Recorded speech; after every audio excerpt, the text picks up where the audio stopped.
Guys, this is Esports Money's ESM Mac 10, whatever you want to call me, and today we're going to be going over my guide to jungling the Techies. This works really well on the Dire side, not so well on the Radiant side, but it is possible. We're going to start out by getting landmines, buying 1 TP, and buying a metric shitload of clarities, because fuck yeah, clarities. You don't need 8. In truth, you only need about 6, but having 8 makes it so you can screw up as much as you want, and you'll still be good. The first thing I do with this guide is I go down to the side shop, and I put down 2 mines there. The benefit of putting the 2 mines here is that when the safe laner or one of his supports goes to pick up an item from the side shop, he'll just get blown up, which is great. It'll make it so your off laner has an easy chance to get a kill, and you're helping your team by doing nothing. So I'm going to put down the second mine as soon as I can, and I'm going to hightail to the ancient camps ASAP. Just enough time to make a cup of tea. Now I have 7 clarities left. One of the benefits of starting with 8 clarities is that you have the ability to, or you have the safety of being able to sacrifice 1 or 2 clarities due to mistakes. You can kind of always keep a clarity on you if you're good at kiting, because if you're good at kiting, you will never get hit by the ancients because you have such long attack range.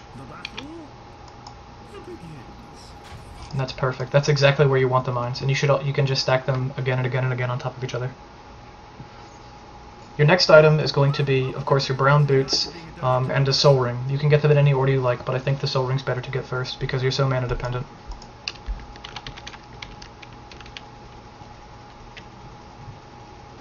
This is close enough to suit our purposes, but it's not close enough to block the camp, which is exactly what we want. You should pay very close attention to the cooldown of your spell, landmines, because you want to keep it on cooldown this entire time in order to be able to kill this stack at a reasonable time. If you choose not to help out your team, and you don't put these 2 mines here, this is much easier, but by putting the 2 mines there, you can guarantee that your offlaner has an easier time. Even if he doesn't get a kill, he will definitely cost 1 hero a lot of regen, and potentially multiple heroes, multiple sources of regen.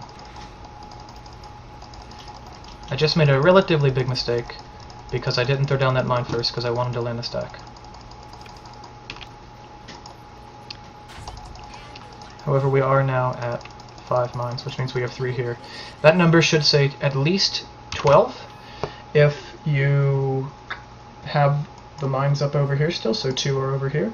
And it should say at least 10 if those mines go off and kill someone. You need 8 mines minimum to kill this when you've quad stacked it, and really you want 10, maybe even 12. I say 10 is the safe number.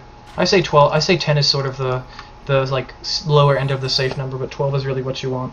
And it's actually okay to sit around for a minute and just throw down another mine once you've got the quad stack up. So really, I could have skipped that first stack and just thrown down another mine, because it doesn't matter that much. The stacking comes a lot faster than the mines do. Your bottom tower is under attack. Just for you.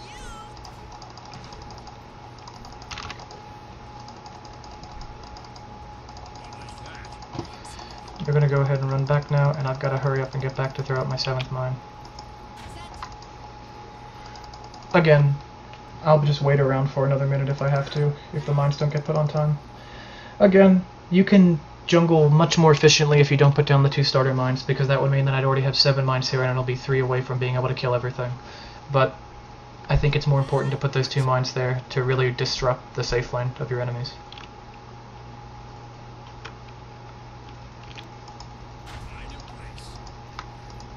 One of the benefits from this jungling guide is that you'll actually come online relatively early if you do things correctly.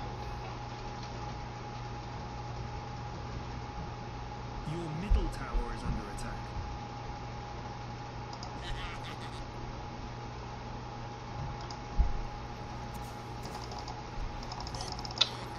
And running away and stacking.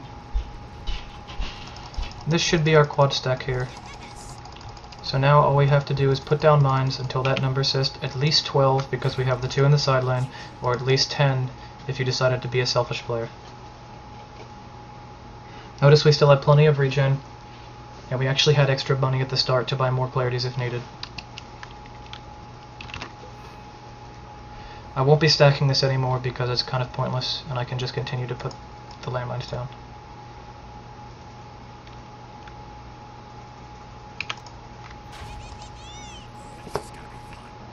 So I'll have 11 mines here by 4 minutes, which is 9 landmines at the ancient camp. So I'm actually going to wait a little bit longer and have 10 mines here, because I think that having 8 is too few. You'll get most of them with 8, but I think you can actually get all of them if you have 10. It's hard to get all of the big camps down because they might get hit by the outer range of the blast, which would mean they don't take full damage. In fact, because I had an extra clarity, I might put down 2 more mines, bringing it up to a total of 11, which will cause it to do a lot of damage. Again, you could have already killed this stack if you didn't put down these 2 mines here, but I love those 2 mines there, and your allies will hate you a lot less for doing it. I've got over half a clarity left, so I'll wait and pull after I put down the last mine, just to be sure that I can kill everything. If you can kite the creeps in a way that guarantees that they'll all get the full radius of the blast, you actually only need 8 mines here. But just to be safe, I like to put down the 10 in case I mess something up. But again, it's just a matter of being safe and getting everything versus missing the big ones, because the big ones are the majority of what you're getting here. Alright, even though it's about pull time, or stack time, I'm going to kite everything up here, and now I'm just going to wrap around. And that was almost everything. There's 1 big golem left, so yeah, it turned out okay. So, it's 5 minutes and 13 seconds in. You're very close to level 5, and you've got level 4 and 1500 gold. 1500 gold is huge, and really, if you're in a dual lane, your experience is close to what it would be normally, and again, you have 1500 gold. So, if you want to be a dick, you could buy a Midas recipe now, but really you could buy the support items for your team, and you can buy your boots, and you can get the first piece of a 4 staff, or better yet, get your soul ring. So now you've got soul ring, boots, TP, upgraded courier, and you're level 4, and you're 80% of the way to level 5. I always get 1 value point in Suicide Squad, because it's really good to have 1 point in to deny yourself if you get into a situation where you can deny yourself with it. Landmines you always want to max by level 7, or in most situations you want to max by level 7 because it's just so strong. And then Stasis Trap I always get a value point in as well, because the stun is really underrated. Additionally, get your ult at the 6, 11, and 16 minute marks, and you can actually use your ult, because the duration is 480 seconds, you can actually use your ult like wards.